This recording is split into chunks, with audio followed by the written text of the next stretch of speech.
Milhão de amigos é o que a Rede Amigo Espírita deseja conquistar em seu canal no YouTube. E você, amigo espírita, pode ajudar. Convide 5 amigos para se inscreverem em nosso canal e ligarem o sino de alerta. Além de atingir a meta de 1 milhão de amigos, todos serão sempre avisados de novos vídeos e transmissões ao vivo no YouTube. Acesse agora raitv.com.br.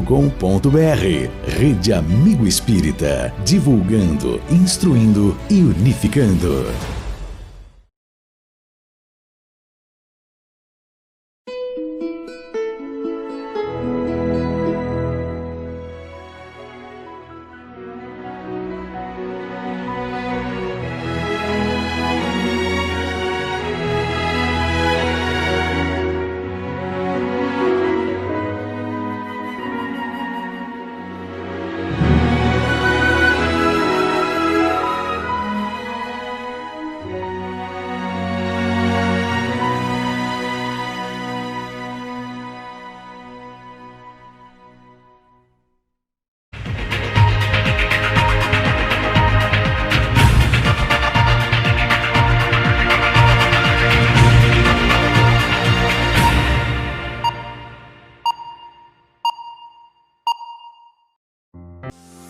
Nos dias 12, 13, 14, 15 e 16 de novembro, a Rede Amigo Espírita transmitirá ao vivo as palestras de Divaldo Pereira Franco em Birigui, Fernandópolis, São José do Rio Preto, Catanduva e Araraquara.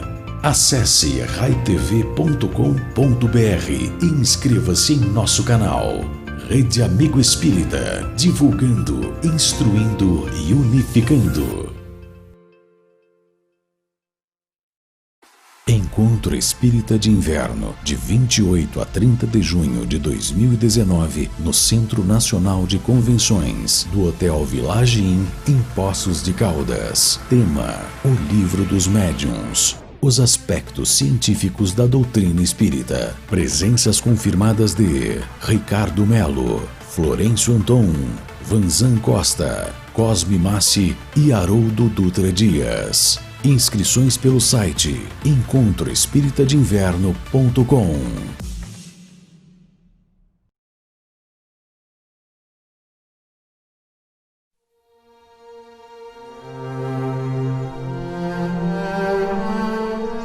Eu, porém, vos digo, amai a vossos inimigos. Bendizei os que vos maldizem. Fazei bem aos que vos odeiam. E orai pelos que vos maltratam e vos perseguem. Qual é o primeiro de todos os mandamentos?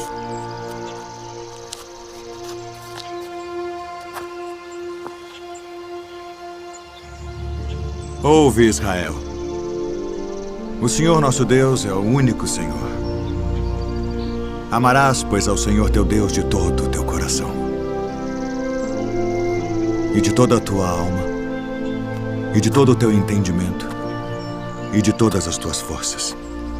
Este é o primeiro e grande mandamento. E o segundo, semelhante a este, é: amarás o teu próximo como a ti mesmo. Destes 2 mandamentos dependem toda a lei e os profetas.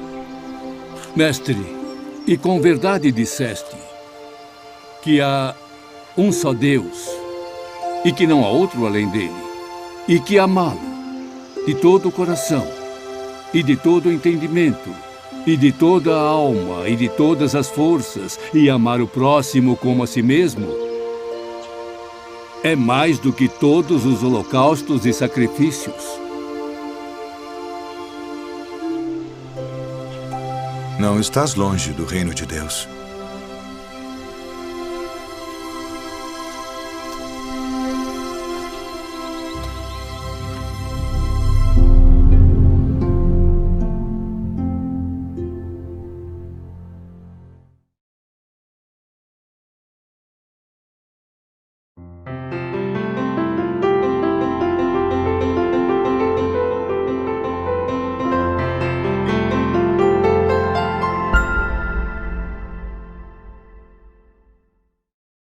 Amigos e amigas de Ideal Espírita, estou aqui para convidá-los para uma campanha, a campanha da Rede Amigo Espírita, que busca no canal do YouTube chegar a 1 milhão de amigos. Então seja você, seja eu, sejamos todos nós os amigos da Rede Amigo Espírita e vamos rumo a esse 1 milhão de assinantes no YouTube para assistirmos esses eventos, essas publicações que tão bem são feitos e tão bem são divulgados pela Rede Amigo Espírita, que já conhecemos há um bom tempo e temos certeza que é uma rede que nos alegra, que nos encanta e que nos instrui através do que ela publica, cobrindo esses eventos por todo o Brasil. 1 milhão de amigos é o que a Rede Amigo Espírita deseja conquistar em seu canal no YouTube. E você, amigo espírita, pode ajudar. Convide 5 amigos para se inscreverem em nosso canal e ligarem o sino de alerta. Além de atingir a meta de 1 milhão de amigos, todos serão sempre avisados de novos vídeos e transmissões ao vivo no YouTube. Acesse agora raitv.com.br. Rede Amigo Espírita, divulgando, instruindo e unificando.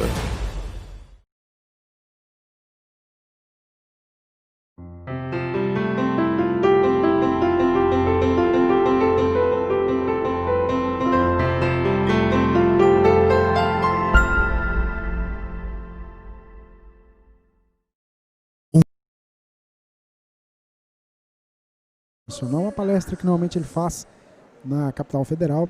Ele hoje vai, a partir das 16 horas, trazer essa exposição, cobertura da Emissora do Bem, a Web Rádio Fraternidade.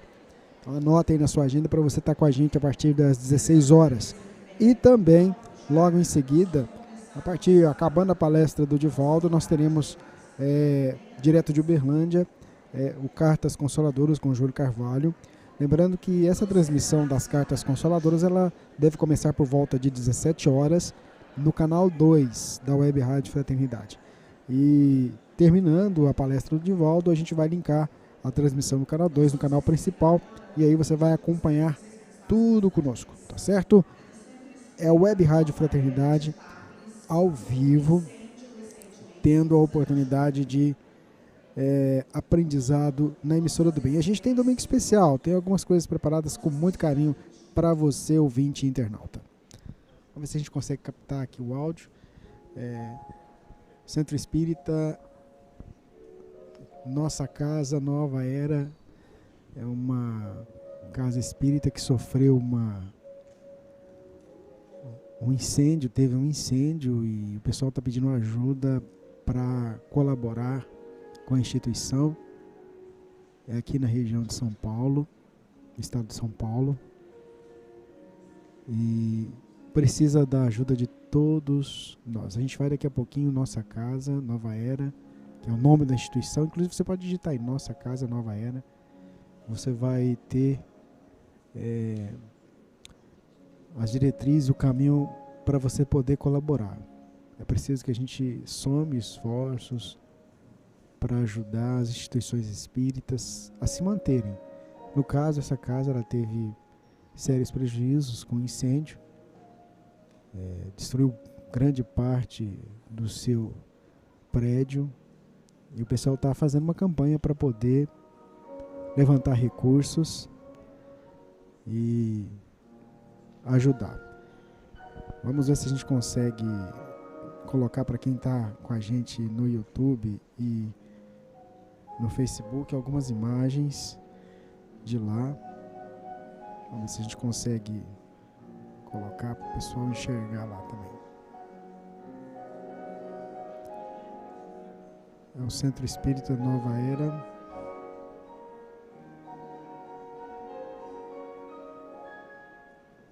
A gente está colocando no Facebook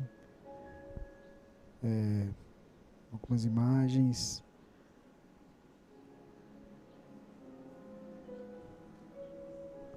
A biblioteca da instituição, o Vaquinha, né? Isso, Centro Espírita Nova Era em Itápolis. Centro Espírita Nova Era em Itápolis. Anota aí, Centro Espírita Nova Era em Itápolis. Pesquisa no Facebook aí que você vai poder colaborar, vai poder ajudar, tá certo? Centro Espírita Nova Era em Itápolis. Você somando e ajudando com a gente aí a recuperar essa instituição espírita. Quem quiser mais informações a respeito desse centro que está precisando de ajuda, é só entrar no vídeo dele no YouTube. É Centro Espírita Nova Era de Itápolis, que lá vocês encontram todas as informações para poder ajudar, tá bom? Vamos começar aqui com a Alex agora. A palavra é sua.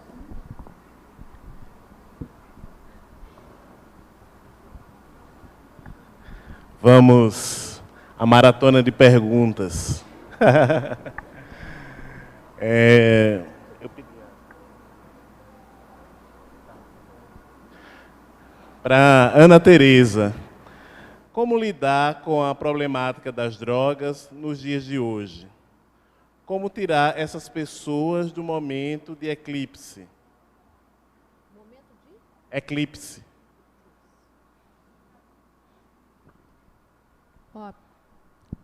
Para poder falar sobre as drogas, eu precisava dar uma palestra ou um seminário.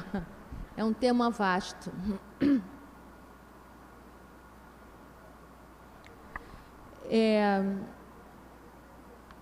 Qualquer tipo de... As drogas são chamadas de adição, né?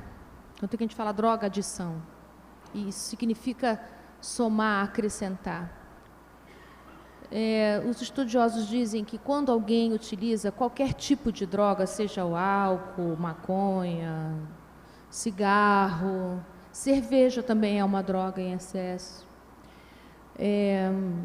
ou cocaína, ou qualquer uma dessas drogas, lícitas ou ilícitas, elas estão tendo a função de anestesiar. Estão tendo a função também de cumprir, de poder suprir algo que falta, senão não precisaria adicionar, né? Então, é importante a gente olhar que, embora seja algo que a gente... Parece epidêmico, né, o uso das drogas. Tem pessoas que plantam maconha em casa, eu fico... Realmente, estou ficando velha, né, gente? Eu fico estarrecida com isso. Planta maconha em casa, fuma maconha com os filhos. Nós estamos vivendo tempos assim, que é natural. Não, cigarro é pior do que maconha, tem executivos que usam maconha, como se maconha não trouxesse nenhuma lesão, né? Se açúcar traz lesão para o nosso corpo, imagina a maconha, né? Não estou aqui dizendo também que... eu sei que existem medicamentos que estão se utilizando da maconha para isso, essa é uma outra coisa. Mas o uso constante de algo, que eu preciso sempre desse algo para poder dar conta da vida, isso está dando um recado para a gente precisa olhar para esse recado. Por que eu preciso de cerveja todo dia quando eu saio do trabalho e vou para casa? Por que eu preciso fumar tantos cigarros durante o dia para dar conta da vida? Por que eu preciso usar medicamentos, que também são drogas, para poder dar conta da vida? Enfim. E isso atinge não só os jovens, os adultos e pessoas mais velhas também estão usando drogas para sobreviver. Em primeiro lugar, isso está dando um recado que viver está muito difícil para todos nós. E eu acho que quando a gente consegue acessar um pouco da dimensão espiritual da vida, a gente começa a entender a finalidade da vida e podemos nos relacionar com a vida de um outro lugar. Então, eu acho que esse momento que está tão difícil para todos nós, está faltando entender a vida como algo sagrado. Entender a finalidade da vida está difícil para a gente. Entender para onde nós vamos vivendo a vida do jeito que a gente está vivendo. Então, o que a gente pode fazer nesse momento de eclipse, né? Tem uma autora que eu gosto muito, já faleceu, a Hannah Arendt, é uma judia alemã, que ela dizia que nós vivemos tempos sombrios. Estamos vivendo mesmo, um tempo muito sombrio.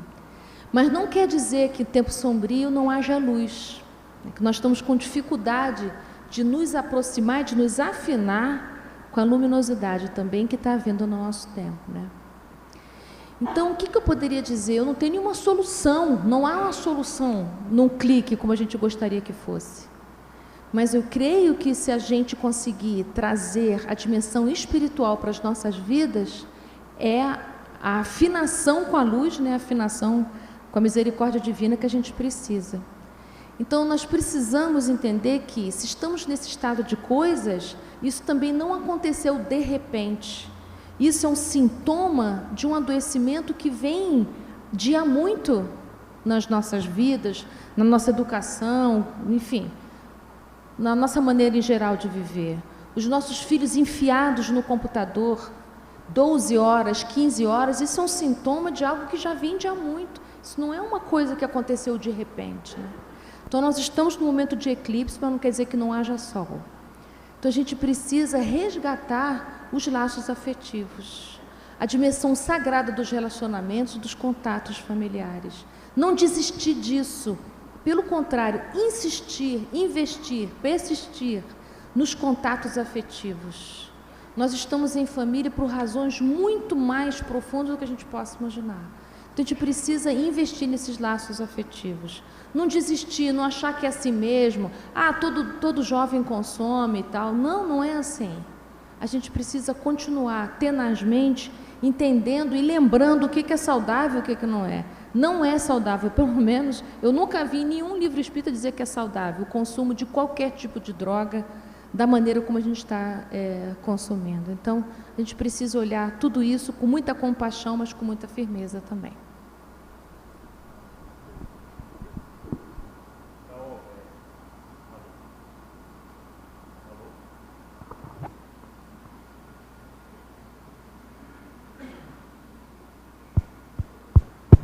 Alô? Agora.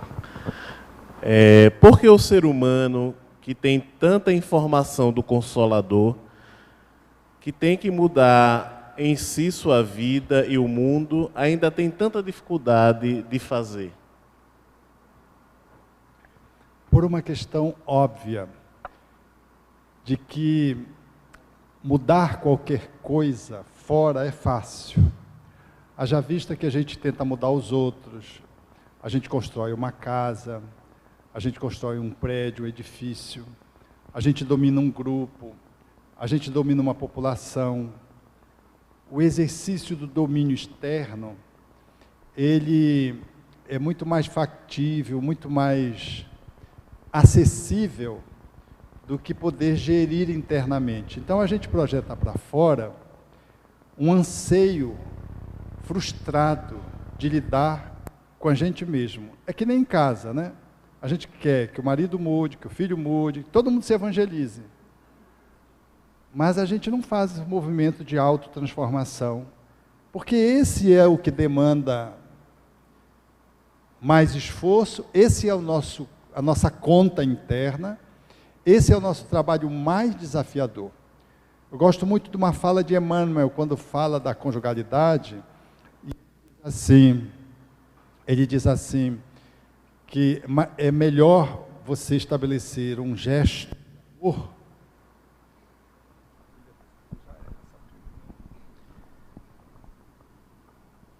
é melhor você estabelecer um gesto de bondade do que obrigar o parceiro ou a parceira a ler 10 livros à forças. De que mais vale um gesto de sacrifício do que você impor ao parceiro ou à parceira 20 conferências obrigatórias. Você veja, o que é melhor, um livro ou um gesto? 20 palestras ou uma atitude? Então, ele fala exatamente desse movimento que é o mais difícil. É mais fácil a gente levar o filho, levar o esposo, levar a esposa, a gente dá livro, ele não lê nenhum. A gente quer que ele leia, a gente quer que ele se transforme. Mas se a gente consegue converter-se numa página, num trecho, num bilhete, vivo dentro de casa, aí é arrasador. E por que a gente não faz isso? Porque vem nessa encrenca do perguntador. A gente tem que mudar. Pense numa encrenca sua. Só numa, não pense muita não. Veja quantos anos você lida com ela e o que você mudou. Eu lembro do Dalai Lama, quando esteve no Brasil, e que ele deu um pito nos monges. E ele fez um encontro depois, no hotel, com os grupos de monges. E quando ele chegou, os monges, eram vários grupos, e um grupo começou a cantar uns mantras. E ele pediu para o grupo silenciar. E o grupo não silenciou, só diminuiu um pouco. Aí ele pediu de novo. Aí o grupo diminuiu e continuou cantando. Aí ele deu um grito, literalmente é isso: calem-se. Quando ele disse, aí o grupo calou. O Dalai Lama gritou. É a minha forma de expressar, né? Mas foi o que está lá, o articulista escreveu isso. Aí o grupo silenciou. Aí ele deu um pito depois, em todos eles, os grupos juntos, chamando a atenção do comportamento dos monges no Brasil, que imitavam os outros monges, que usavam roupas de outros monges do Japão, do Tibete. Por que não usava seu próprio hábito? Então aí ele vai e diz que o hábito não faz o monge. E aí ele fala uma coisa que é o que eu quero trazer agora, que é mais significativo. Ele diz que no Brasil, o pessoal fazia... no Brasil não, ele faz de uma forma geral, faz um workshop de fim de semana para virar monge. E aí ele diz, o tempo que ele vem meditando, aí ele faz assim com o dedo. Aí ele vai, aperta o polegar no indicador e diz que foi essa a mudança que ele fez, fazendo meditação diária, todos os dias, há décadas. Numa atitude de suprema humildade, é verdade. Mas para mostrar o quão difícil, dentro da perspectiva ideológica, filosófica, budista, o processo da transformação. O processo da transformação é muito complicado. Então, ao invés da gente se transformar, a gente transforma a casa, transforma o quarto, quer transformar o esposo, pega o animal e traveste o animal. Já perceberam como a gente se dedica ao animal? Até humaniza o animal. E às vezes é um gesto selvagem nosso, a gente quer humanizar o outro. Ao invés de se espiritualizar, a gente quer que o animal se humanize. Veja o paradoxo. Mas então, eu penso que esse é o nosso desafio. Emmanuel diz que se nós pudéssemos nos cristianizar, apenas 5%, a humanidade toda estava cristianizada. Mas a gente quer cristianizar os outros, mudar os outros. Então essa é uma encrenca que eu carrego também.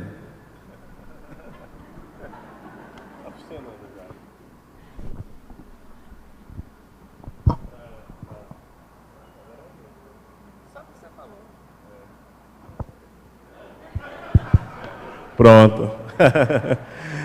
Para Ana, é notória a desagregação da família, separação dos pais, desunião em pais e filhos e pais drogados, viciados, jovens se suicidando.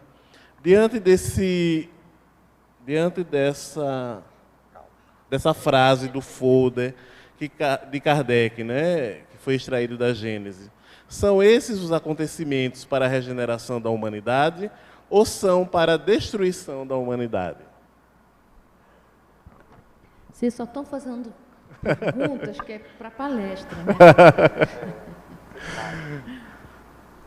Então, eu disse ontem, que na Obras Póstumas, no capítulo da regeneração da humanidade, tem os itens dos sinais dos tempos. E são itens dos sinais dos tempos, né? Incredulidade e fanatismo. Lembra que eu falei ontem, né? Incredulidade, fanatismo, suicídio, loucura, suicídio de crianças. Mas não tem só isso, tá, gente? São sinais, não quer dizer que só haja isso no nosso entorno. Mas é claro que esses sinais são muito dolorosos da gente atravessar. Todos nós queríamos um mundo de regeneração pronto, como se fosse uma casa que a gente se muda, né? O mundo de regeneração está lá naquele bairro X, aí eu vou para lá, pego um ônibus e chego. Quem dera que fosse assim. O mundo de regeneração para o qual a gente vai é a nossa transformação moral. Não é um lugar físico que a gente se transporta. A gente não vai morar em Saturno na próxima encarnação, não é isso. Não vai acontecer um grande cataclisma e aí todos os espíritos malvados vão embora, só ficam os bacanas. Não é assim. Na Gênese está super explícito isso. Lá na geração nova, a transição planetária se dá através da transformação moral homem a homem. Então, é a transformação moral que acontece em você. A transição planetária que acontece na gente. Eu é que estou saindo de provas e expiações e estou me candidatando e estou me encaminhando para um mundo de regeneração no meu coração. Assim como no livro Céu e Inferno, Kardec deixa super claro que céu e inferno não é um lugar, são estados de alma, estágios evolutivos da nossa alma. O mundo de regeneração será a nossa morada dependendo da nossa transformação moral. Então, como Alberto super bem colocou nessa última questão aí, por que saber não vira fazer? Nós já sabemos como é que é o mundo de regeneração, por que a gente não se torna um mundo de regeneração agora, né? Porque para a gente poder transformar o saber num fazer, precisa a gente visitar as nossas crenças, os nossos vícios morais, que a gente acredita com unha e carne, de verdade mesmo. Então eu já sei o que me faria melhor, eu já sei, já decorei, já tudo que Jesus ensinou há 2000 anos eu já sei, mas eu ainda não consigo ser desse jeito, porque eu ainda preciso revisitar as minhas verdades, as minhas crenças, as minhas carências e fazer uma transformação nelas. Então, corajosamente visitar esses lugares que a gente chama às vezes de sombra. Sombra não é porque é feio, sombra porque está oculto. É visível para o obsessor, é visível para os meus familiares, mas não é visível para mim. E por que não é visível para mim? Porque falta para a gente esse movimento, essa visita, esse silenciar, para poder encontrar. Então, esses sinais do tempo, de desagregação familiar, de drogas, de desemprego, não é? De guerra, de destruição, é uma destruição, sim, mas não tem só a destruição. Essa destruição faz parte, estamos separando o joio do trigo, estamos num momento de caos, mas esse caos é um caos organizado, de uma certa maneira até esperado, porque o caminho que a gente veio precisa de um caos do tamanho, vamos dizer assim, precisa ser uma força do tamanho dos delitos que a gente tem para poder transpor. Então a gente precisa olhar para isso com olhos de enfrentamento, olhos de adulto, mas com esperança no coração. Nós estamos atravessando tempos muito sombrios. Precisamos mais do que nunca ter aquele olho de gato que olha no escuro, né? Farol de milha.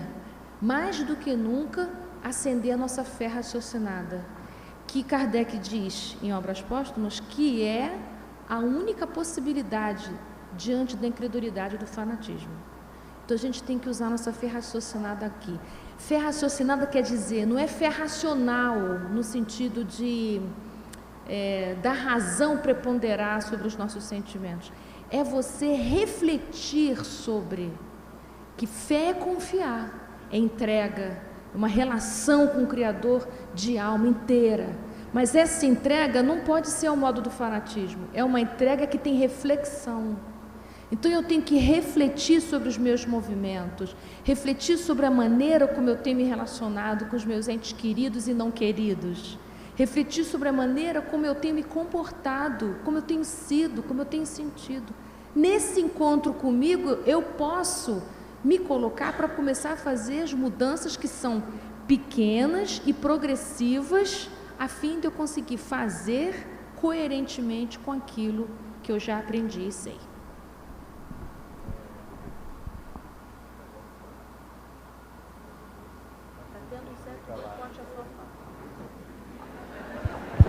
Agora. Ele desliga sozinho. Dentro dessa questão ainda que a Ana está colocando, é muito interessante porque eu ouço sempre e participo de vários estudos, debates sobre a transição planetária na Casa Espírita, e muitas vezes dá essa sensação, parece que a transição planetária, quem vai fazer são os espíritos que estão vindo. E parece que a gente não se insere no processo, ou seja, a transformação tem que ser feita por nós, com a nossa participação, com a superação das nossas dificuldades, e não pelos espíritos superiores que estão vindo para nos orientar e direcionar o processo auxiliar, né? Só um comentário a respeito disso. Só completar rápido, como nós somos crianças querendo salvação, né? Eu assisti uma palestra do Jorge Elahá, de Rondônia, ele é um orador gostoso de ouvir, ele disse uma coisa assim: se a gente como espírita fica desejando que os malvados possam ir para outro lugar, de que mundo nós pertencemos? De prova e expiação ou de regeneração? Se a gente ainda deseja isso, a gente está muito mais aprisionado no mal que a gente possa imaginar, né?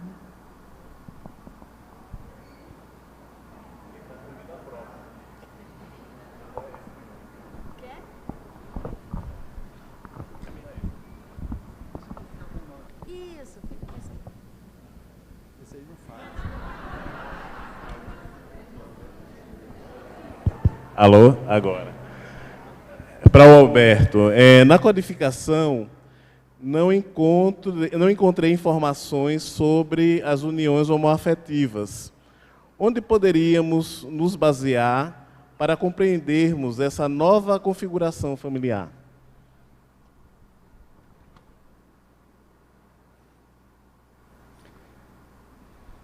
Há algumas interpretações que se fazem em torno da codificação. Com a palavra homoafetiva, realmente não consta. Mas, por exemplo, tem alguns companheiros que fazem análise, dizem assim, por exemplo, a questão lá que trata do acasalamento. É de conformidade com a lei da natureza a união permanente de dois seres. Não diz que é de dois heterossexuais, de um homem e uma mulher, de dois seres. Aí o companheiro diz, seres, não falou em homem e mulher. Aí os espíritos respondem, é um progresso na marcha da humanidade. Eu penso que a codificação é uma base de alicerce. Ela não é o fim, ela é o começo. E a base, como um alicerce, dá ensejo que se construa um edifício em cima. Então nós vamos desdobrando a codificação, ampliando.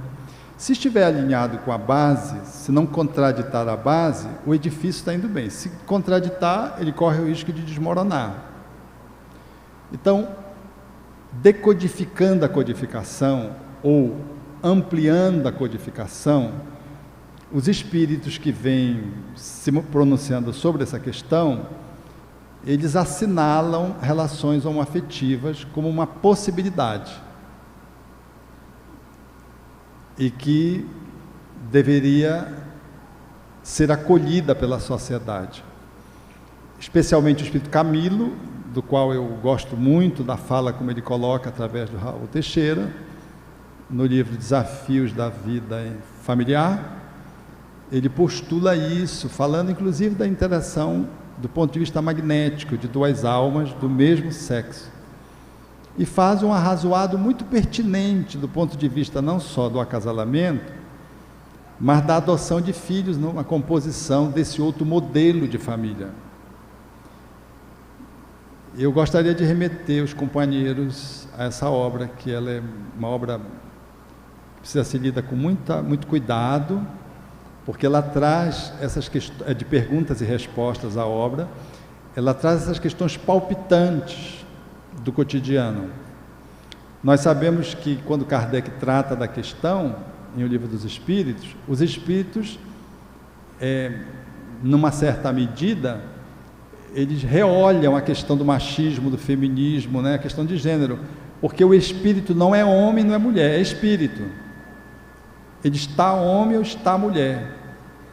E Kardec pergunta na questão 201, o que faz o espírito reencarnar como homem ou como mulher? Mostrando, portanto, essa transição. E trabalhando na área de regressão de memória, eu vejo isso claramente, a transição de um corpo para o outro. O gênero é uma circunstância de natureza orgânica, material, física. Quando Kardec pergunta, tem sexos espíritos? A questão número 200, o espírito responde, não como entendeis.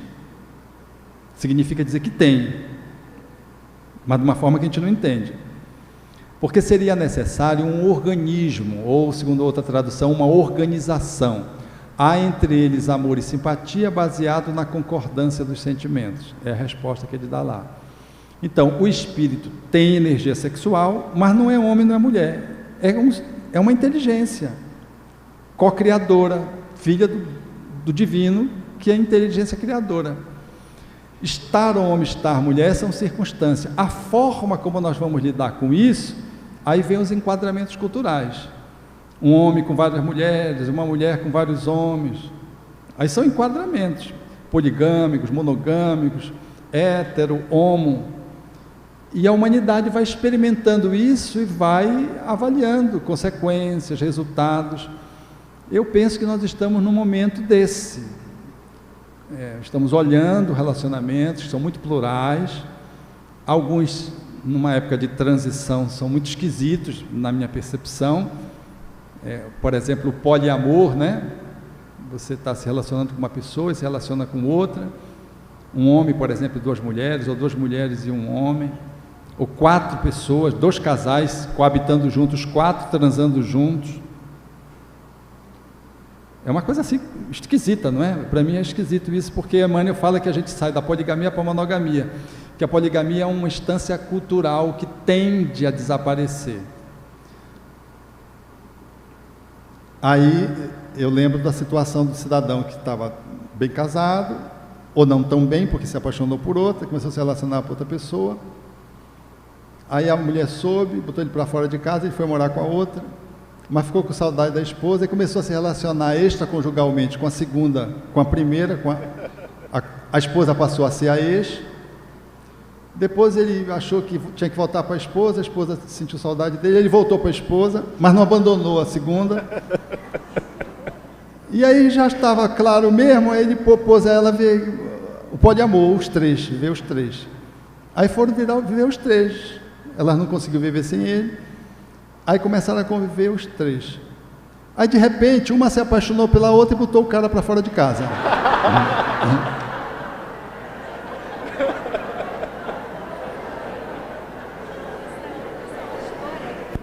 É uma história. Você imagina isso? Eu senti um tonzinho de vingança na plateia. Mas ver como o ser humano, vou usar uma linguagem assim bem popular, é um bicho esquisito, né? Para a gente entender. A gente não dá conta de analisar a gente. Nós somos um ser muito complexo. Então a gente tem que ir devagar, porque os julgamentos, eles apressadamente nos levam sempre a desilusões, a parcialidades, às vezes a geração de mais conflitos. Então, experimentar compaixão, empatia, para poder dar maior elasticidade ao nosso olhar, para poder entender os seres humanos, se está num passo ou num contrapasso, é uma experiência que nós estamos vivendo na atualidade. Mas eu fico muito com a expressão do Camilo, eu acho ele muito lúcido e muito pertinente. Quando ele diz ainda, falando do relacionamento homoafetivo, ele usa uma metáfora que eu gosto muito. Ele diz que só um corcunda sabe como ele deita na cama. Então nós não temos o direito de arbitrar se 2 homens ou 2 mulheres coabitam, se é bom, se não é bom, se é certo, se não é errado. Isso é um julgamento muito preliminar e muito empobrecido. Eu acompanho muitas relações homoafetivas dignas, mas também compreendo companheiros que têm predisposição para a homoafetividade e optam viver em regime de solidão, de castidade. É uma outra escolha. O que aponta para o positivo, para o bem, que prospecta, isso é que cada um tem que saber de si. O que não é desejável é a promiscuidade, o que não é desejável é a rotatividade de parceiros e parceiras no hétero, no homo, a promiscuidade no hétero, no homo. O que não é desejável é o desrespeito ao outro, né? A dignidade do outro que se relaciona com você, hétero ou homo. Agora, como cada um vai viver a sua relação, é cada um, hétero ou homo, com a sua corcunda, sabendo como convive e vive com o outro. Isso é uma questão intrínseca do casal. A sociologia, a psicologia, a antropologia, com o tempo, elas vão trazer elementos que vão nos ajudar a compreender mais amplamente essa questão. Para Ana, quando pais não podem assumir seus papéis, seja por doença ou outros motivos, isso pode ser entendido como uma necessidade do desamparo para os filhos, uma forma de despertar? Quando os pais não podem cuidar dos filhos por alguma razão intensa, né? É aconselhável que os avós possam assumir esse lugar e não as crianças entre si. Você está perguntando se é o quê? Se pode ser entendido como uma necessidade de desamparo para os filhos. Não, ninguém nasce com necessidade de desamparo. Desamparo tem a ver com o modo como a gente lida aqui com as precariedades, né, com as nossas dificuldades afetivas, né? Mas diante do desamparo, o que a gente faz? Aí o nosso livre-arbítrio vai trabalhar, né?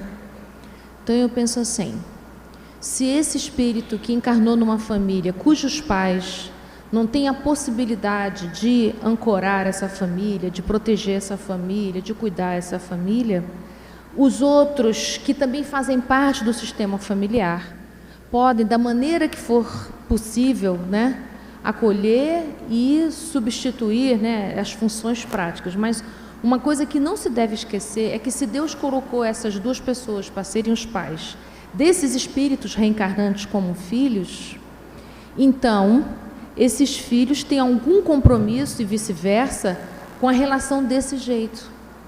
Então, mesmo que outros venham cuidar, é importante que esses filhos entendam que esse pai e mãe podem não ter condição de suprir as funções práticas e objetivas da paternidade e da maternidade, mas não deixam de ser o pai e a mãe, não nessa encarnação. Então, eu posso, dentro do meu coração, amar meu pai e minha mãe, mesmo com essa precariedade toda, mesmo sabendo que quem está cuidando de mim é um outro. Por exemplo, filhos adotivos também precisam fazer esse trabalho. Estão sendo criados e cuidados por uma família adotiva, mas os pais aos quais eles chegaram à vida estão no coração e precisam estar nesse lugar. Então, a gente precisa poder entender que essas coisas não são excludentes. O fato do pai e a mãe não poder cuidar da maneira objetiva e prática dos filhos não significa que o amor não possa estar presente. Em algum nível você precisa sentir seu pai e sua mãe nos seus gestos, na sua maneira de ser, na sua maneira de estar na vida. A gente carrega essas impressões, porque nós somos filhos do pai e da mãe, não é só uma questão corporal, né? A gente assistiu aqui o Alberto falando que é muito mais do que isso, nós somos espíritos. Então, a gente, enquanto espírito, encarnados num corpo, que estamos vivendo aqui uma cena familiar que eu sou filho, mas energeticamente eu sou filho também. E aquele pai e aquela mãe, energeticamente, são pais e filhos, mães e pais.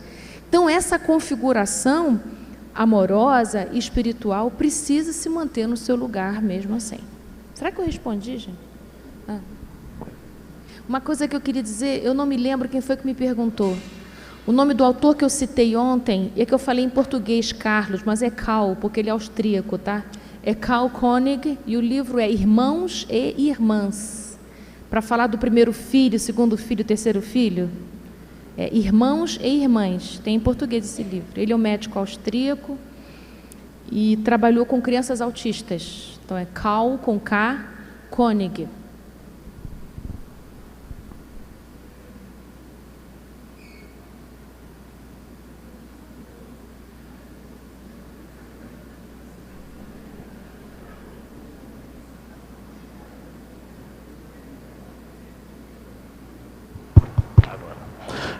O Brasil foi pensado, para o Alberto, né? O Brasil foi pensado por Jesus e Ismael para ser a pátria do Evangelho, segundo Humberto de Campos. No entanto, nos últimos tempos, vemos cada vez mais uma sociedade polarizada, diminuição dos valores familiares e degradação do indivíduo.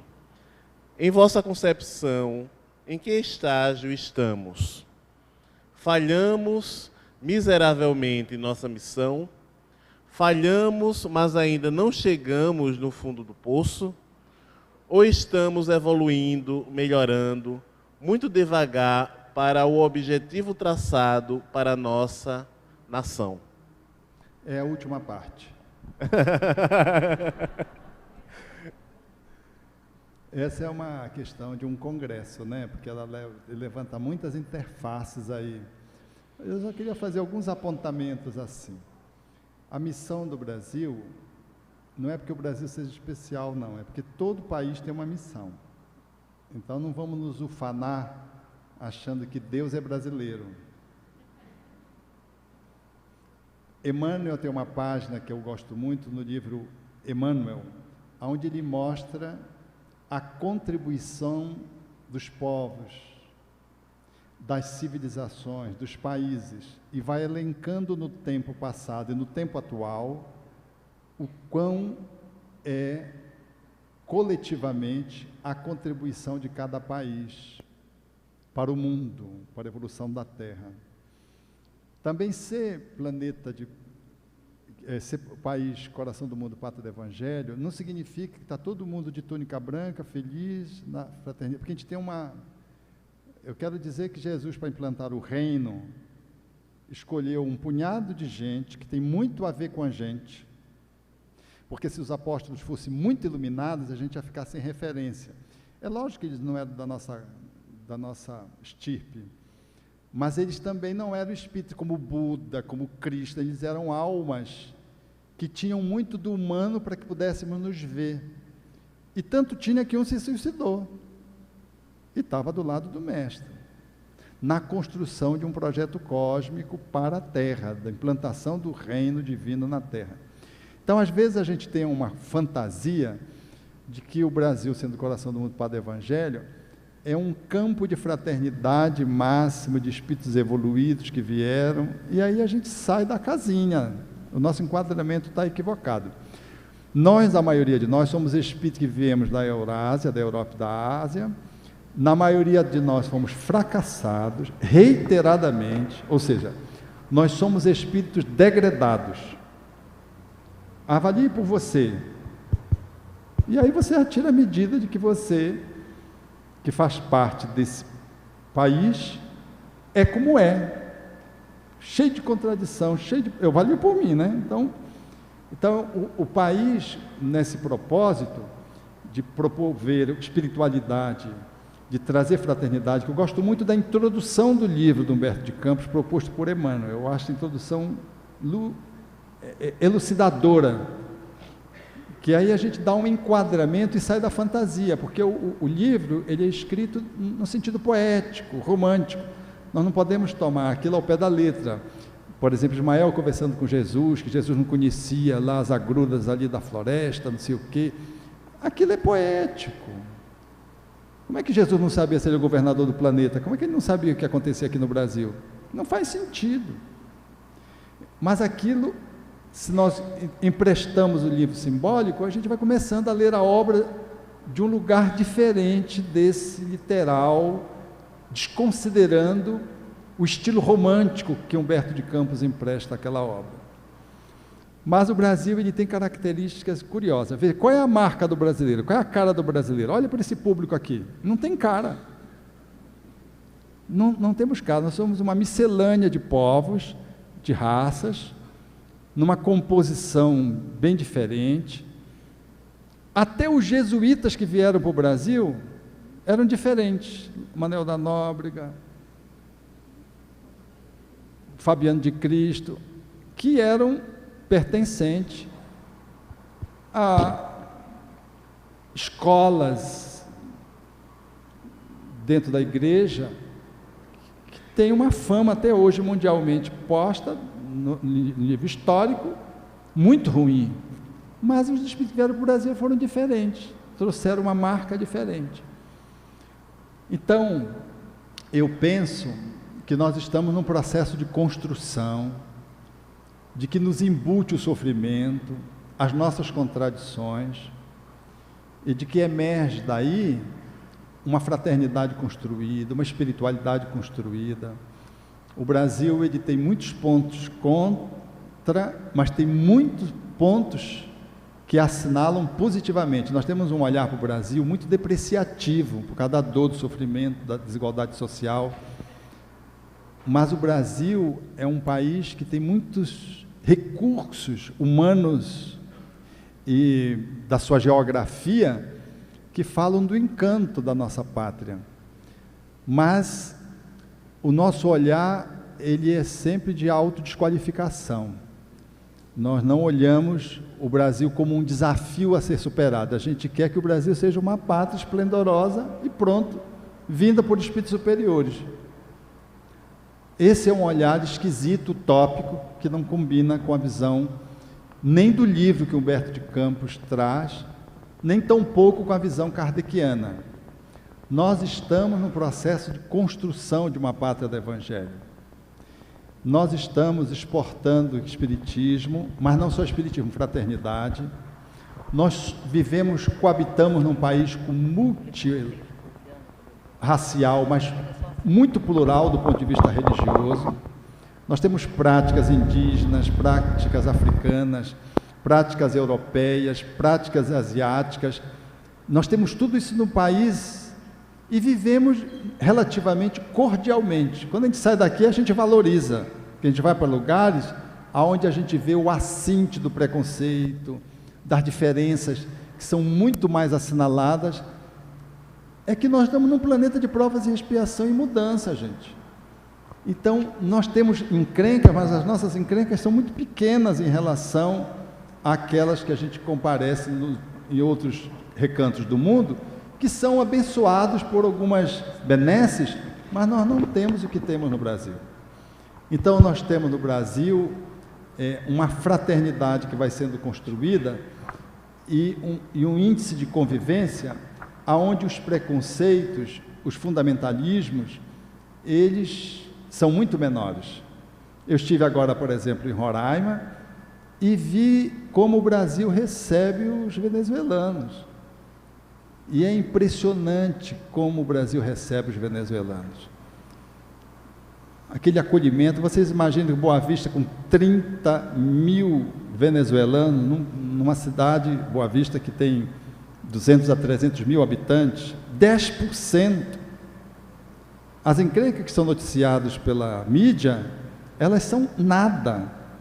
Mas aí você cria de que está tendo uma confusão, um levante. Não está tendo levante nenhum. É porque a gente gosta de notícia ruim e publica. Eu vi fraternidade lá, eu vi a Fraternidade Sem Fronteira lá, vi os albergues, vi os católicos trabalhando, distribuindo alimentos, numa parceria com os espíritas, na parceria com o exército. Eu vi coisas lindíssimas. Vi venezuelanos atendendo venezuelanos, ou seja, venezuelanos já radicados no Brasil, estáveis, mas atendendo os seus irmãos que chegavam e que chegam todos os dias. Então o Brasil é um país diferente. O Brasil não é essa coisa ruim que a gente tende a clicar. A gente clica numa coisa ruim e pronto, como se o Brasil fosse isso. Então o Brasil é um país de contradições, porque o ser humano é um ser humano de contradições, a terra é contraditória, mas nós temos muita fraternidade, temos muita espiritualidade, temos mutirão, temos mentirão também, mas é verdade, mas temos muita verdade nas nossas relações. Eu fico olhando o nosso país e eu cada vez mais me apaixono pelo Brasil, e eu sou visceralmente contra essa ideia de que nós fracassamos, de que a missão do Brasil já foi, porque é uma visão estática. Nós batemos uma fotografia e queremos dizer que o Brasil não é o que está previsto ser. E eu quero dizer que daqui a 30 anos, vamos botar mais, 50 anos, você podia mudar a paisagem do país com quem vai reencarnar aqui, também poderia dizer isso. Então, nós temos que olhar o país como um filme, ele está uma epopeia que está se estabelecendo, e nós queremos finalizar essa epopeia com o nosso olhar pessimista, um olhar materialista, esquecendo de que tem ascendentes espirituais, que nos inclui. Eu não estou nos excluindo da nossa responsabilidade de construir essa pátria do Evangelho. A pátria do Evangelho começa dentro de cada um da gente, na construção da fraternidade, da liberdade, do respeito ao outro, a crença, a diferença de gênero, a diferença racial, a diferença ideológica, a diferença científica, porque hoje nós observamos os fundamentalismos ideológicos, políticos, científicos, religiosos. Gente, é tanta diferença. Então eu penso que nosso país caminha, ele não está de excelência, mas ele caminha. É que nós temos um olhar pequeno.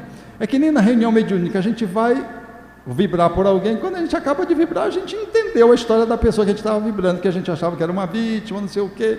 Aí quando vê o obsessor se comunicando dela, a gente refaz a nossa visão, fica com pena do obsessor e tem que tomar cuidado, senão fica com raiva do obsidiado.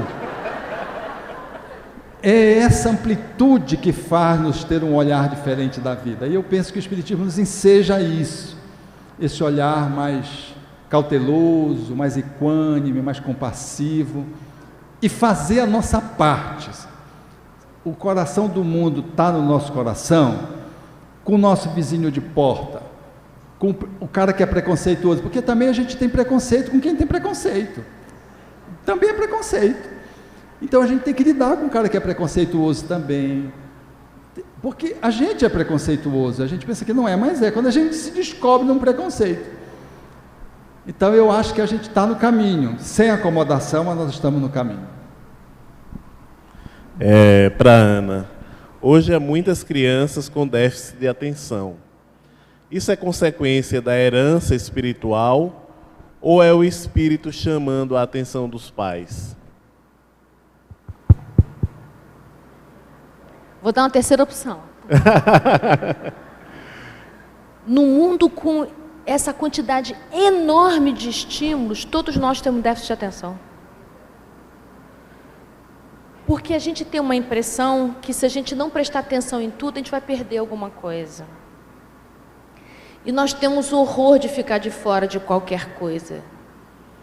Nós queremos estar online, on time, com tudo, com todas as pessoas, com todas as coisas que estão acontecendo. A gente quer comprar todos os livros dos espíritas que a gente vai num congresso, a gente quer todos os arquivos que baixam na internet para a gente quer todos os vídeos e todas as fotos, a gente quer tudo, não é? Porque a gente tem a impressão que vai caber tudo na vida da gente. Precisa lembrar que a gente pode muito, mas tudo a gente não pode. Tudo a gente deixa com Deus. Nós aqui, que somos humanos, espíritos em processo evolutivo, a gente pode muita coisa, algumas coisas, mas não todas as coisas.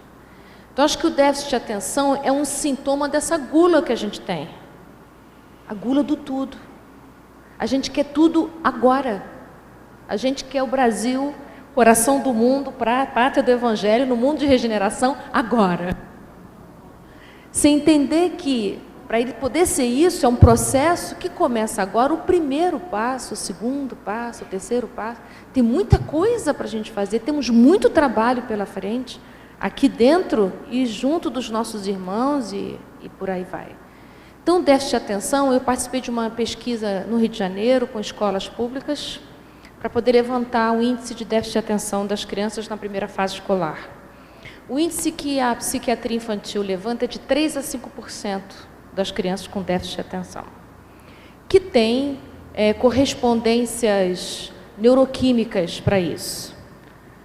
Mas é claro que tem que ter correspondência neuroquímica. O nosso corpo responde tudo que o nosso espírito transita. Se a minha alma é desatenta, meu corpo vai se adaptar e oferecer condições para essa desatenção caminhar. Então, teve uma epidemia no Rio de Janeiro do medicamento Ritalina, epidemia. Todas as crianças que tinham baixo rendimento escolar tomavam Ritalina, até que se percebeu que a Ritalina tem como consequência mexer no crescimento da criança, né? No seu desenvolvimento biológico. E aí, então, graças a Deus, já foi regredindo essa febre de Ritalina e começou a ter um pouco mais de cuidado e de critério. É a nossa pressa de solução, a gente não aguenta ficar com problema, né? A gente precisa aprender a ficar com os problemas, entendendo que o problema não é um obstáculo, é um desafio para a gente poder pensar outras soluções. O medicamento é uma solução, mas não é a única. Que outras soluções a gente pode pensar aqui? Déficit de atenção, que prejudica a memória, é claro, porque memória é atenção, mas é importante também entender que, para que haja afeto, é preciso atenção. Se eu disser para uma criança assim, ô menino, vai tomar banho, ele não vai. Mas se eu olho no olhinho dele e digo assim, meu filho, você vai tomar banho agora, ele vai. Por quê? Eu falo para ele tomar banho, ele olhando para o videogame, é impossível ele ir. Então, o afeto, ele precisa da ponte da atenção. Eu preciso do contato. O afeto é uma onda, é vibração. Precisa de meio, precisa de uma ponte, uma maneira de poder chegar lá. Então, no déficit de atenção, como é que fica o afeto? Com muita dificuldade de poder alcançar. Então, quando a pergunta me faz assim, o déficit de atenção é para chamar a atenção dos pais? É que virou moda dizer isso, mas toda criança precisa visceralmente, espiritualmente, matematicamente do afeto dos pais. Para as crianças, os pais são a sua única fonte afetiva, vigorosa e que pode trazer transformações na sua alma. As crianças amam seus pais profundamente, são as nossas primeiras matrizes afetivas. Desse amor que a gente tem, que é capaz até da criança dar a sua vida pelo pai e pela mãe, é desse amor, dessa experiência primeira, que todos os nossos outros afetos vão se apoiar. Então, se eu preciso do déficit de atenção para receber afeto, que seja, qualquer coisa, a criança vai fazer qualquer coisa para receber afeto dos pais. Adoecer, complicar na escola, ter sintomas estranhos, porque ela precisa desta atenção. Se a criança tem déficit de atenção para receber afeto, eu diria que o déficit de atenção está no papai e na mamãe. Né? Mas não quero culpar pai e mãe, não, que já nasce cheio de culpa, né? Sem culpa, tá bom, gente? A gente tem muita coisa para... A gente está na gula do mundo. O pai e a mãe também estão carentes de afeto, também estão tentando dar conta do tudo, porque a gente entendeu que a gente tem que dar para os filhos tudo que faltou para a gente. Pode parar. O que falta para o seu filho não é o que fez falta para você. Para você entender o que faz falta para o seu filho, você tem que cuidar das suas faltas e observá-lo profundamente para ver o que falta para ele. Então, se faltou para mim ir no McDonald's, eu encho ele de McDonald's, mas não é assim. Eu preciso olhar para ele para descobrir o que falta nele, para eu, então, ajudar esse espírito em crescimento. É isso. Alberto, compreendendo-nos com 3 caracteres inseparáveis: indivíduo, membro de uma família e cidadão, é possível afirmar que somos virtuosos ou criminosos nessas 3 faces? Nesse caso, temos débitos nessas 3 vivências e devemos saudá-los? Sendo afirmativa a resposta, quando abandonamos uma família ou nossa nação, podemos dizer que somos suicidas nesse aspecto? Pergunta dramática essa. Quase Hitchcock essa. Faltava só tom.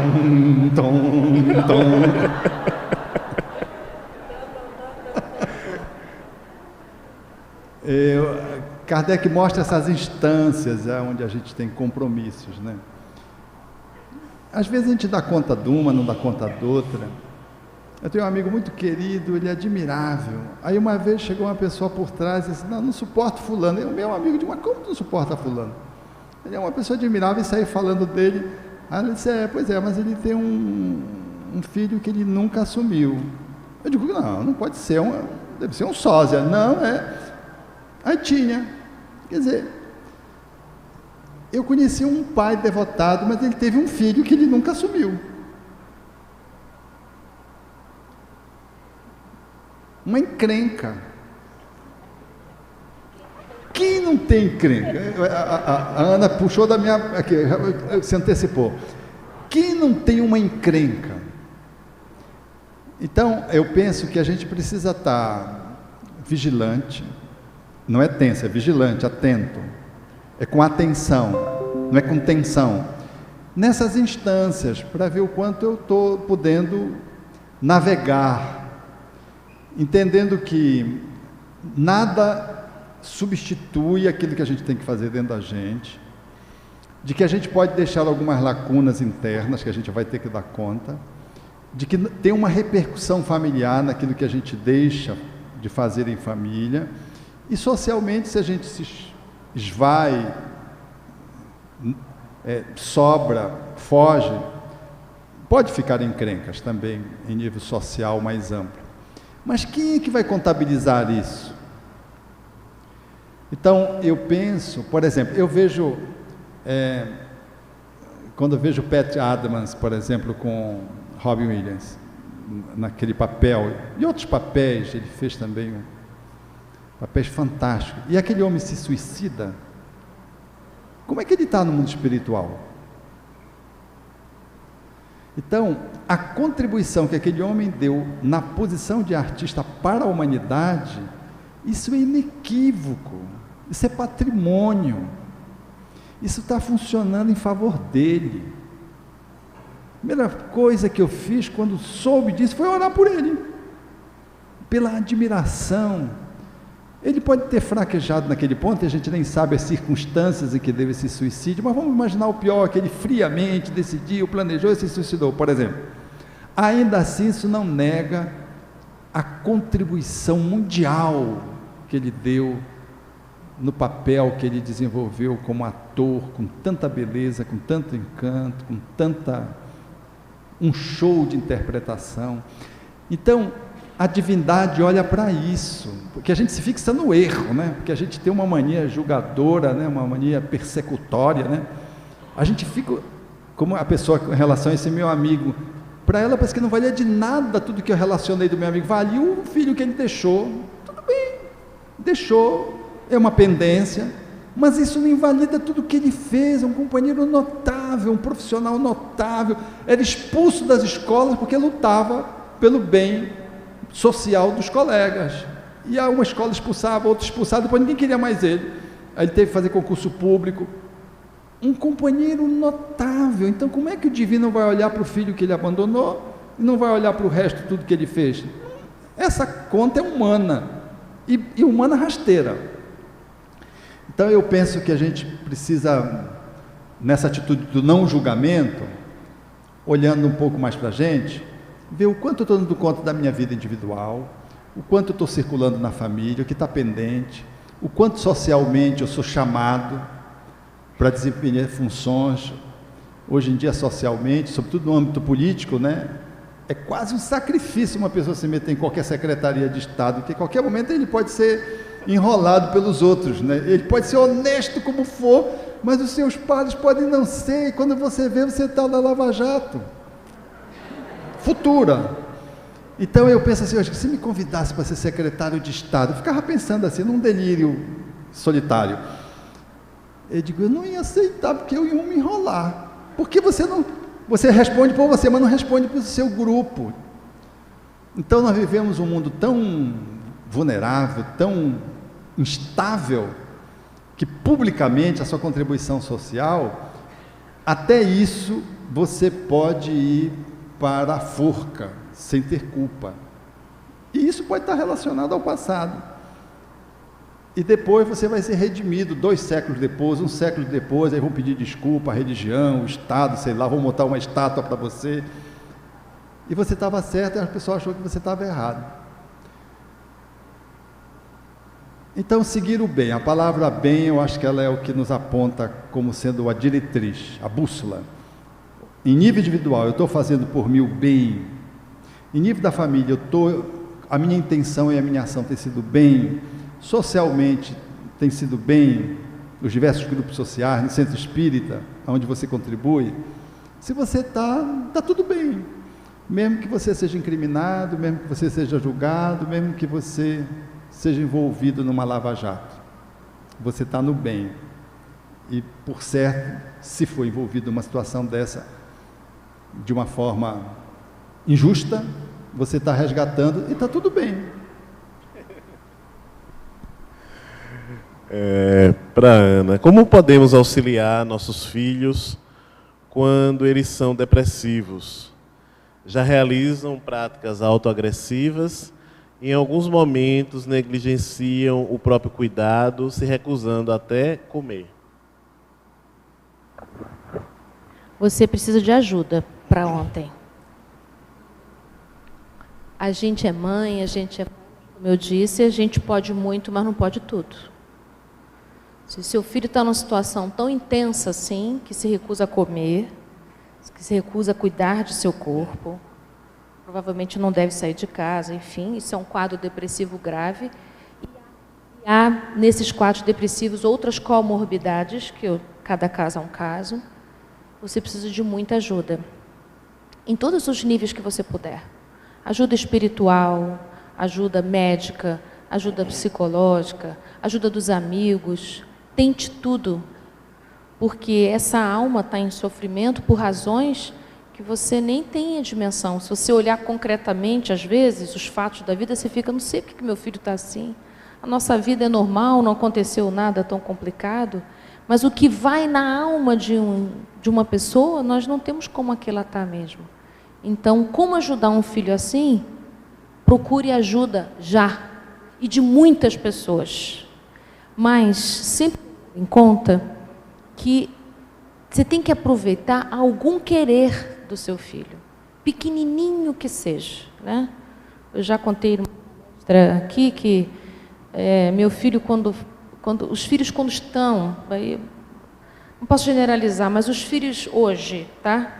Quando eles estão quase colocando o pé na vida adulta, geralmente dão um marcha ré. Porque vamos combinar que a vida adulta que a gente está mostrando para eles não é nada atraente, né? Mas não quer dizer que isso seja a causa para tudo. Mas eu me lembro que quando eu era jovem, eu era louca para ser adulta, para ter minha vida, para, não é, ter liberdade plena. Só que a gente está vivendo tempos muito diferentes do tempo de quando eu entrei na idade adulta. Isso já faz um bom tempo. Então, quando meu filho foi colocar o pé na idade adulta, deu uma marcha ré. E fez um quadro de ficar fechado no quarto. E para mim era uma crise, porque eu, psicoterapeuta, atendi um monte de pacientes deprimidos, e o meu filho não queria fazer terapia, eu não conseguia ajudar meu filho. E eu tinha muita tristeza, assim, daquela impotência enorme que isso é. E procurei muitas pessoas para me ajudar. Lancei mão dos amigos dele, da minha família, médico, psicólogo, tudo vocês possam imaginar, reunião mediúnica, culto do lar. Nossa, assim, virei uma leoa doida para tentar dar conta disso tudo. E o resultado era pequenininho. Então, não se assustem com o resultado pequeno. Se o resultado é pequeno, ele é um resultado. É para continuar. O máximo que você puder, ininterruptamente. E aí chegou um momento que eu comecei a ficar com medo dele se suicidar. Se jogar pela janela, por exemplo. Ele estava num quarto fechado, né? Não deixava eu entrar. Eu batia na porta e não deixava eu entrar. E aí, então, foi muito engraçado, porque a minha filha dizia assim: ô mãe, arromba essa porta e entra. E eu disse para ela assim: minha filha, essa porta tem que abrir de dentro para fora. E eu preciso esperar. Eu sei que você está sofrendo, eu também estou. Mas nós precisamos esperar. Eu tenho fé, a gente vai conseguir isso. Eu fiz terapia nesse momento e o meu terapeuta me deu uma dica ótima. Ele disse assim: os ratos costumam ir à noite para procurar comida. Fica acordada. E, quando ele for procurar comida, fala com ele nesse momento. Montar ratoeira, né? Aí, o que eu fiz? Porque eu estava com medo dele se suicidar, ou sei lá. Gente, mãe imagina tudo, né? E aí ele me sugeriu de eu fazer um pedido para ele. Então, ele me deu a dica de eu procurá-lo no momento que ele fosse comer. E o pedido que eu tinha que fazer era o seguinte: pedir para ele para não trancar o quarto. Deixa a porta fechada, mas sem trancar. E aí, então, assim eu fiz. Fiquei acordada. De madrugada, quando todos dormiam, é que ele comia. Nesse instante, eu fui pé ante pé, flagrei lá na cozinha, morrendo de medo, com medo que ele não me ouvisse. E ele não me olhou, de verdade. E eu falei com ele de costas para mim e disse: meu filho, eu queria te pedir uma coisa só. Eu preciso que você deixe a porta do seu quarto destrancada, porque eu preciso só ver você. Só ver. Eu prometo que eu não vou falar com você. Eu só preciso te ver. Ele nada me respondeu e nunca mais trancou o quarto. E então, vocês viram o resultado? Esse pequeno resultado me deu chance para o segundo resultado. E o terceiro. E é assim que a gente precisa. Insistir no amor, porque isso é amor. É o tempo dele, é culpa minha. Mas tem a minha tarefa como mãe, que o amo profundamente, de pacientemente ir encontrando recursos para auxiliar no tempo dele, não meu tempo. O tempo da mãe é desesperado. Então a gente precisa confiar em Deus, e isso, gente, nome na reunião mediúnica, culto do lar, fazia preces na porta, isso aí vocês conhecem sobejamente. Água fluidificada, você bota água fluidificada na geladeira, que é a água que ele vai beber. Faça tudo que for possível, né? Esse é o nosso lugar. É isso. Doutor Alberto, primeiramente agradeço pelas suas palavras esclarecedoras. Minha dúvida, angústia, é porque temos medo de viver sozinhos, sem um relacionamento amoroso. Mesmo me sentindo amada e amando amigos e família, parece que falta algo.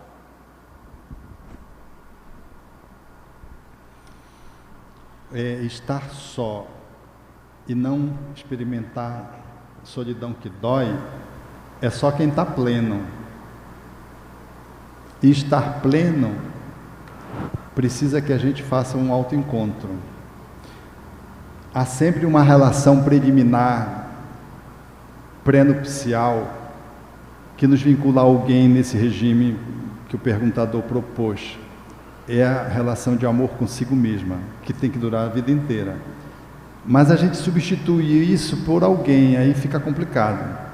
Aí eu coloco os amigos, coloco as famílias, e procuro um grande amor. Mas a busca de um grande amor, muitas vezes, ela vem para atender uma demanda não atendida, que deveria ser preliminar, que é uma demanda de autoencontro, de dar conta das suas necessidades internas, de fazer um processo de autoaproximação para além do humano, no nível mais transcendente, ou seja, conectando-se com o nosso sagrado. É impossível, se esse acasalamento interior não tivesse ainda não estiver se estabelecido, se dado, que a gente substitua por alguém. Até porque esse alguém, quando vem, ele não encaixa. Ele pode até encaixar por um tempo, mas sempre fica uma nota falsa dentro de mim na relação, porque eu estou apoiado no outro. Então a ausência do outro talvez seja um sinal para você procurar você. Não é procurar, não está faltando o outro, você está se faltando. E quando você se auto-encontra para essa relação de amor perene, que deve ser perene, esse enamoramento pela vida inteira com você mesmo, aí encontra alguém que magneticamente sintoniza com você. Quando você está inteiro com você, aí você pode inteiramente encontrar alguém que sintonize espiritualmente com você. Mas se você tiver meia boca, você vai procurar um meia boca. E vai encontrar, o pior é isso. Mas não vai se satisfazer. Vai ter crise e ainda vai culpar o outro, o pobre coitado, que vai culpar você. E fica essa relação, sabe?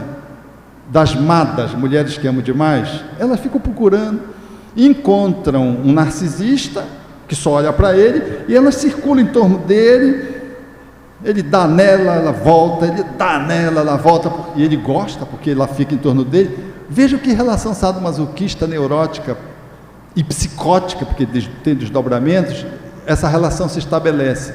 E não é relação de amor, é uma relação de desencontro. Mulheres autofóbicas, homens com alto distorcimento da sua relação consigo mesmo, vivendo narcisismo fora de tempo, e cria-se essa relação que é uma relação de muito sofrimento, de muita dor.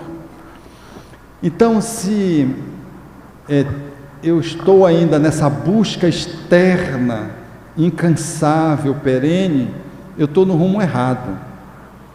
Eu preciso virar a seta e fazer um movimento para dentro, que não é de castidade e solidão, e estabelecer uma relação de ficar solteiro. Não é isso, não é isso que eu estou dizendo. Eu estou dizendo que é uma relação de autofecundamento, de autoencontro, porque aí tudo faz sentido até não vir ninguém. Porque se uma pessoa está bem, e do ponto de vista reencarnatório, a gente pode reencarnar e não necessariamente programar uma conjugação, e em chegando aqui escolher não se conjugar, isso pode acontecer. E você está bem, está pleno, está no seu caminho. Não é anormal ficar solteiro. Como também não é normal estar mudando de casamento, sempre desencontrado. Isso a gente acha que é normal. Não, eu não encontrei, mas vou encontrar. Aí eu pulo e não pulo para dentro, só pulo para fora. Eu quero dizer que há muita gente experimentando sofrimento e dor no relacionamento de conjugalidade, que a gente olha de fora e pensa que o casal está pleno. Não está. Nas rusgas, no arranca-rabo. Eu não estou falando dessa demanda que é normal de todo casal. O casal que não tem problema nenhum, ele está com problema. Agora, um casal que só tem problema, esse está problemático também. Então, eu queria convidar você de que estar bem não é estar com alguém ou não estar, é você estar bem com você. Aí você pode viver, estar solteiro ou estar viúvo e não sentir necessidade, e está bem. E isso não significa que você está fora de tom. Mas, como diz os chineses, o casamento é uma fortaleza sitiada. Quem está dentro quer entrar, quem está fora quer sair. A gente está sempre está inconformado, porque na verdade a gente não está com a gente. Chegamos ao final do nosso debate. Agradecemos ao Alberto e à Ana. Eu passo a palavra para a Estela.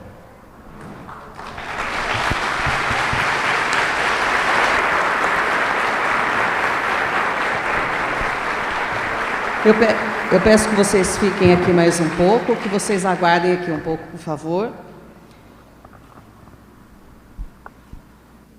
Nós vamos só pedir a atenção de vocês agora para, mais uma vez, agradecer os patrocinadores, a Pisolejo e a Real de Turismo, as instituições que contribuíram para a realização da Conesc 2018, Associação Espírita Francisco Thyssen, Associação Espírita Obreiros do Bem, Casa do Caminho, Instituição Espírita Cristã, o Centro Espírita Nosso Lar, Grupo Kardecista Caibar Schutel, Núcleo Kardecista Paz, Amor e Fraternidade, Sociedade Espírita Allan Kardec, Sociedade Espírita Kardecista O Consolador.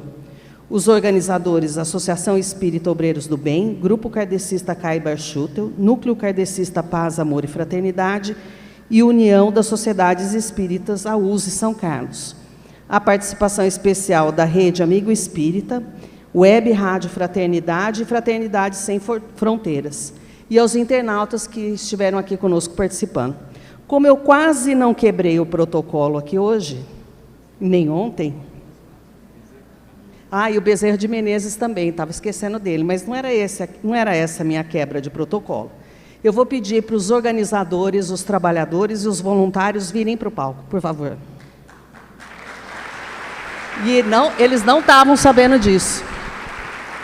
O pessoal que pegou as perguntas, que ficou com os coletes, faz favor. Arthur, vem, Flávia. Nilzeli. É sério, gente, o pessoal que trabalhou, estou chamando vocês aqui, Mônica. Vem. Faz favor.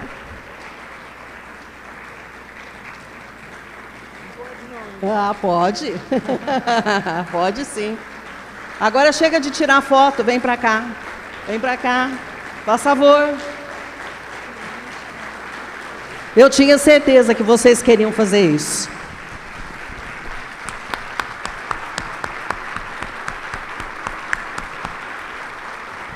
Muito obrigada.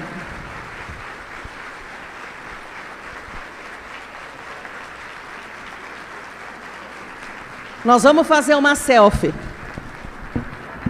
Vem pra cá, vem aqui agora. Só palestrante, não é não. Então, cadê? Tem gente escondida aí no fundo. Clemente. Quem mais que está escondido? Fernanda. Pois então, o pessoal está fazendo a gente está quase encerrando aqui a Confraternização Espírita de São Carlos. O pessoal está ultimando aqui, homenageando os voluntários. Mas eu queria aproveitar você que está sintonizado agora para um convite muito bacana. Hoje, 16 horas, direto de Brasília, nós temos Divaldo Franco ao vivo.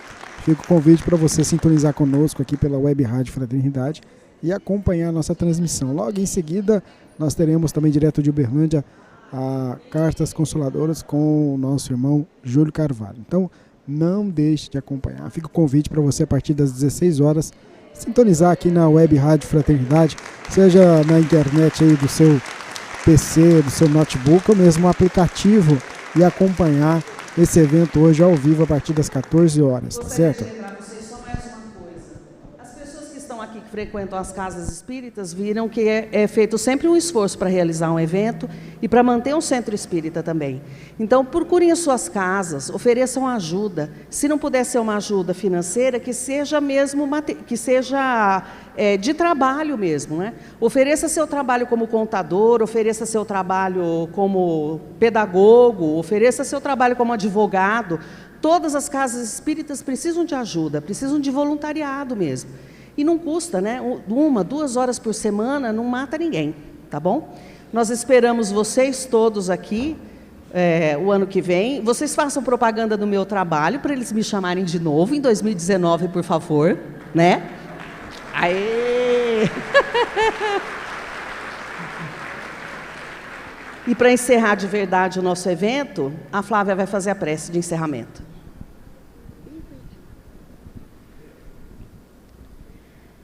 Com os corações muito agradecidos, nós vamos elevar os pensamentos a Deus e agradecer imensamente pelo banquete espiritual desse final de semana, por podermos estar juntos, refletindo, confraternizando, fortalecendo os nossos corações para sermos verdadeiramente no mundo os agentes divinos, trabalhando no bem e no amor, fazendo desse nosso país realmente um ambiente de paz e fraternidade, porque nós sabemos que toda construção começa dentro de cada coração, que as nossas mãos são os agentes de Deus aqui na terra, e que nós podemos sim fazer a diferença, começando com essa transformação pessoal. A Deus que tudo nos oferece, nós só temos a agradecer. Ao Mestre Jesus, por tanto que nos ensina, por nos inspirar todos os dias na caminhada, que possa seguir, sendo a nossa inspiração, o nosso Mestre, o caminho verdadeiro, para esse caminhar aqui na terra, de crescimento. Obrigada a todos os amigos espirituais que estiveram conosco nesses dias, que sigam conosco nessa caminhada, para que ao longo da semana nós possamos levar junto conosco esse clima fraterno, harmonioso, que esse ambiente nos proporcionou. Muito obrigada a todos, por tudo, a Deus acima de tudo. Que assim seja. Obrigada pela presença de todos vocês. Tenham um bom domingo, uma boa semana e vão todos em paz, que voltemos todos em segurança e tranquilidade para nossas casas. Gente, estamos chegando ao final aqui da transmissão, né, Divina? Sua despedida aí. Gente, nós vamos nos despedir rapidamente, porque ainda temos que fechar no hotel a nossa... fechar no hotel 13, 14, 15, agradecer a todos vocês, né, que participaram aqui conosco. Tivemos várias manifestações de pessoas que estavam em outros países, né? Fernandópolis, São José do Rio Preto, Catanduva e Araraquara. Acesse raitv.com.br e inscreva-se em nosso canal. Rede Amigo Espírita, divulgando, instruindo e unificando.